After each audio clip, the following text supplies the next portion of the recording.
राजस्थान से इस वक्त एक बड़ी खबर मिल रही है। कांग्रेस और आरएलपी में गठबंधन हुआ है। नागौर से हनुमान बेनीवाल होंगे उम्मीदवार, तो वहीं कांग्रेस ने नागौर सीट आरएलपी के लिए छोड़ी है। कांग्रेस नई नई स्ट्रैटेजी, नई नई रणनीति तैयार कर रही है और खबर यह है कि कांग्रेस और आरएलपी में गठबंधन हुआ है। नागौर से हनुमान बेनीवाल उम्मीदवार होंगे, इसीलिए ये वाली सीट आरएलपी के लिए कांग्रेस ने छोड़ दी है। जरा बातचीत के लिए हमारी पॉलिटिकल एडिटर अदिति नागर इस वक्त हमारे साथ जुड़ चुकी हैं। अदिति, नागौर से हनुमान बेनीवाल उम्मीदवार होंगे और कांग्रेस ने ये सीट आरएलपी के लिए छोड़ दी है। देखिए, तीन चीजें हैं। पहला, कांग्रेस के लिए ये गठबंधन बहुत आसान नहीं था, क्योंकि कांग्रेस के अंदर, राजस्थान के अंदर जाट नेताओं में बहुत विरोध था। खुद प्रदेश अध्यक्ष नहीं चाहते थे कि अलायंस हो कांग्रेस में। खुद हरीश चौधरी, जो पंजाब से प्रभारी रह चुके हैं, अभी विधायक हैं, राहुल गांधी के करीबी हैं, नहीं चाहते थे कि अलायंस हो। दिव्या मदेरणा, पूर्व विधायक, नहीं चाहती थी कि अलायंस हो और इसका पुरजोर विरोध किया गया। उसके बावजूद भी दिल्ली ने सबकी बात सुनी, लेकिन इंडिया गठबंधन के पक्ष में क्या था वो किया।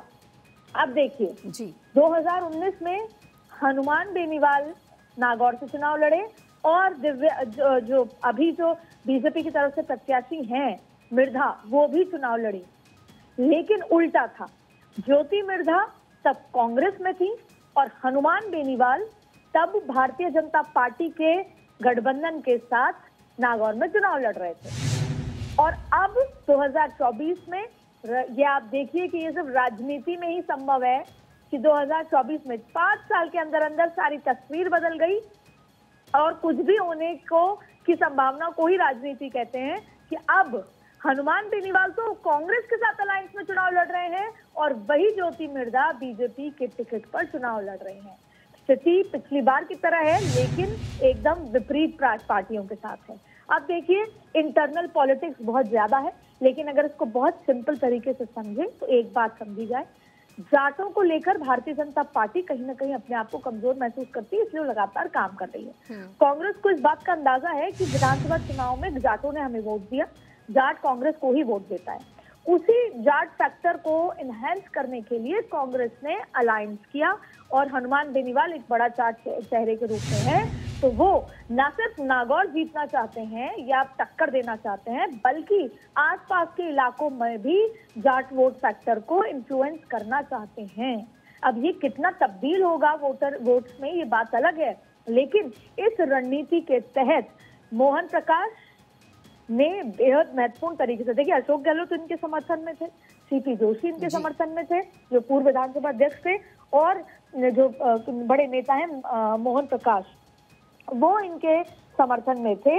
और आखिरकार लंबी माथापच्ची के बाद हनुमान बेनीवाल आरएलपी को दे दी। जाहिर तौर पे हनुमान बेनीवाल ही चुनाव में उतरेंगे, लेकिन ये बड़ा स्ट्रेटेजिक मूव है। और राजस्थान की अगर 25 सीटों में सबसे रोचक सीट पिछली बार जोधपुर थी, क्योंकि वहां पे मुख्यमंत्री के बेटे वर्सेस गजेंद्र सिंह शेखावत था, तो इस बार ये नागौर सीट होगी, क्योंकि ज्योति मिर्धा, जहां पर पूरी ताकत भारतीय जनता पार्टी ने लगाई है पिछले दिनों, क्योंकि नागौर इलाके के, राजस्थान के कांग्रेस के बड़े जाट नेताओं को अपने साथ ले लिया।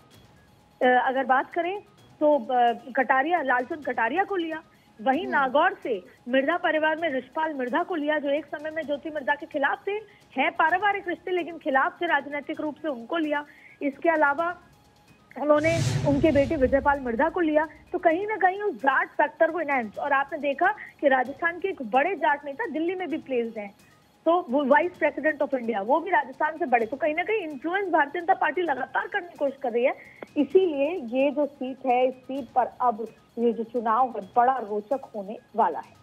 और अदिति, क्योंकि जिस तरीके से आपने पूरा समीकरण समझाया, उसी के मद्देनजर, क्योंकि आपने कहा कि इतना आसान तो बिल्कुल ये कांग्रेस के लिए नहीं रहा होगा, कड़ी मशक्कत कांग्रेस को यहाँ पर करनी पड़ी होगी, और शायद कांग्रेस जो स्ट्रैटेजी में अपने बदलाव कर रही है, उसके पीछे की एक बड़ी वजह ये भी रही होगी कि उसके जो बड़े नेता हैं, उसके तमाम बड़े चेहरे उसका साथ छिटक कर बीजेपी का दामन थाम रहे हैं, और ऐसे में कांग्रेस ये बात समझ रही है कि अपनी रणनीति में बदलाव करना कितना इस वक्त जरूरी उसके लिए हो गया है। बिल्कुल, लेकिन देखिए, भारतीय जनता पार्टी के पास तो प्रत्याशियों का अंबार है, उसकी वजह दो भी है। एक, उनको पता है कि नरेंद्र मोदी के चेहरे पर हम चुनाव जीत ही जाएंगे, पर कांग्रेस के पास बड़े चेहरे या तो चुनाव नहीं लड़ना चाहते या नहीं है। लेकिन आज की लिस्ट में 46 नामों में आप देखिए दिग्विजय सिंह का भी नाम है, कार्तिक जो है उनका भी नाम है, चिदम्बरम का। तो बड़े चेहरों को उतारने की कोशिश है। पिछली लिस्ट में आपने देखा कि किस तरीके से पिछली लिस्ट में आपने अलग अलग और भी नाम देखे थे, केसी वेणुगोपाल का जब राहुल गांधी के साथ नाम अनाउंस हुआ था। कोशिश है, लेकिन उससे ज्यादा बड़ी कोशिश ये है कि पहला तो प्रत्याशी मिले जो चुनाव लड़ने के लिए आतुर हो। कांग्रेस में बहुत कम लोग हैं जो एक्चुअल में चुनाव लड़ना चाहते हैं, उनको मनाना पड़ रहा है, और जिताऊ भी हो या टक्कर देने लायक भी हो। तो जिताऊ तो बहुत कम है, लेकिन टक्कर मार्जिन के लिहाज से, जैसे भजन लाल जाटव का नाम अनाउंस हुआ है, वो पूर्व मंत्री रह चुके हैं, वो नहीं चुनाव लड़ना चाहते थे, लेकिन जिस जगह से चुनाव अनाउंस हुआ है वहां पे जाटव वोट बैंक का बहुत बड़ा इम्पैक्ट है, करौली धौलपुर।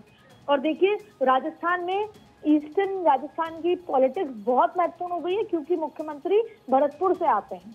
तो वहां पर जो अब भारतीय जनता पार्टी को लग रहा है कि वो अच्छा परफॉर्म करेगी, क्योंकि विधानसभा में अच्छा परफॉर्म किया, तो ये भारतीय कांग्रेस ये कोशिश कर रही है कि वहां पे दिग्गजों को उतारा जाए। तो हर एक सीट पर भारतीय जनता पार्टी के साथ कांग्रेस भी अब अलायंस। लेकिन अदिति, अगर हम बात कुछ और राज्यों की करें, अगर हम यूपी की बात करें, वाराणसी की बात करें, क्योंकि अजय राय को यहाँ से उम्मीदवार कांग्रेस की तरफ से बनाया गया है, तो क्या कांग्रेस की तरफ से अजय राय को अपना उम्मीदवार वाराणसी से बनाना, जहां से प्रधानमंत्री नरेंद्र मोदी सांसद हैं, और उनके सामने अजय राय, क्या एक सुटेबल कैंडिडेट वो होंगे?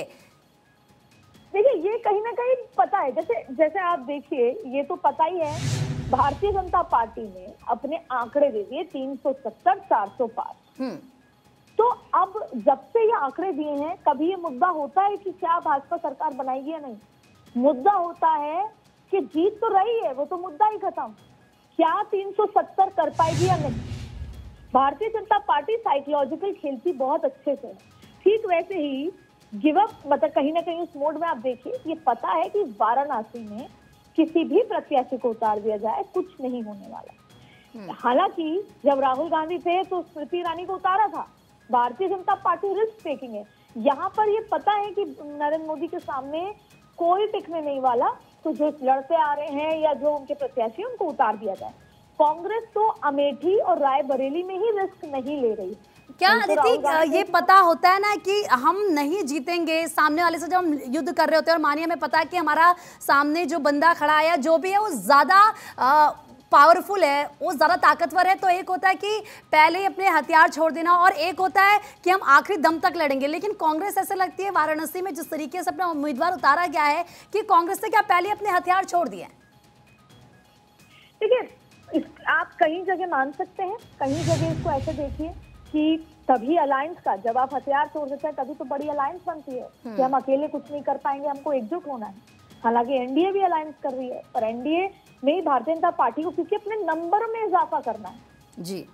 तो अब देखिए हथियार छोड़ने की बात स्थिति ये है कि एक तो अलायंस, दूसरी बड़ी बात है कि कांग्रेस के सारे नेता छोड़ के चले गए हैं, और कई जगहों पर भारतीय जनता कांग्रेस सिर्फ ये चाहती है कि हमारा जहां पर भारतीय जनता पार्टी नंबर 3 या नंबर 2 पर है, वो वहां पर मार्जिन रखा जाए, वो जीते ना।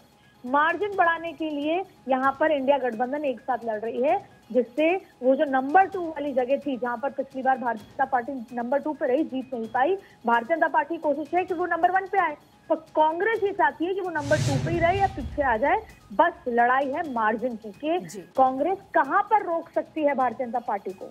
भारतीय जनता पार्टी पता है कांग्रेस को भी कहीं ना कहीं कि भारतीय जनता पार्टी सरकार बना रही है, लेकिन कितने नंबर से बना रही है, यही सवाल है, कहां पर रोका जा सके। क्योंकि अगर एकदम थंपिंग मेजोरिटी के साथ आती है तो फिर विपक्ष को पता है कि आगे क्या स्थिति होने वाली है उनके लिए। तो ऐसी स्थिति में वो चाहते हैं कि नंबरों को कैसे कम किया जाए। तो ये लड़ाई जीत की नहीं, ये लड़ाई नंबरों की हो रही है। भाजपा नंबर बढ़ाना चाहती है, कांग्रेस भाजपा के नंबर रोकना चाहती है। ठीक है अदिति, बहुत बहुत शुक्रिया आपका तमाम जानकारी देने के लिए और बहुत ही बेहतरीन तरीके से इसे पूरा एक्सप्लेन करने के लिए। देखिए कांग्रेस ने क्योंकि चौथी लिस्ट अपनी जारी की है, वो नाम हम आपको बता भी रहे हैं कि कौन किसके सामने उम्मीदवार होगा, कौन किसके सामने लड़ेगा।